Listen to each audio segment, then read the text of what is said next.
перзент боп ақтамасың ана сүтін, жер басып жүрмей ақ қой ей адамдар.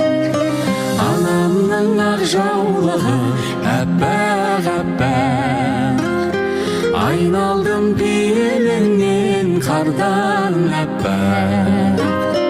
Анашым ақ батанның арқасында, басымда тұрады әркез бақ қонақта.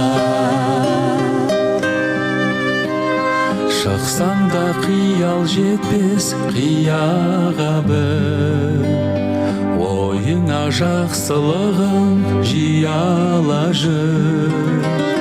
Зар болып жананасың бір көруге, аз бекен мұңайған қыз жылаған ол.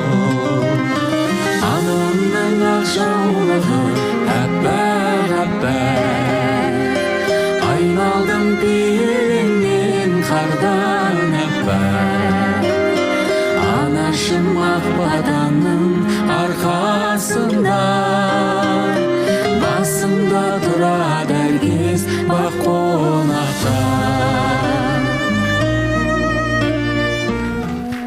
Енді жансаямызды ұзатылар алдында үлкендерден Мінекей құрметті қонақтар, қызымыздың ақ сәукелесі киілді, ақ жолы да төселді.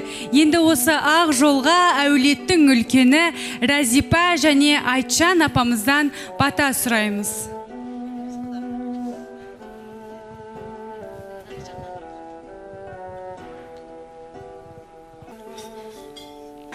Амин. Апамыздың айтқаны періштенің құлағына шалынсын. Тағы да бата беретін үлкеніміз бар ма? Болды ма? Ал енді жансая қызымызға осындағы барлық асыл әжелердің, аяулы аналардың, сұлу әпке жеңгелердің, тек Кулин мырзаға да бір қошемет болсын. Рахмет. Той тойға лассың. Көп рахмет баршаңызға. Амандықта жүздесейік.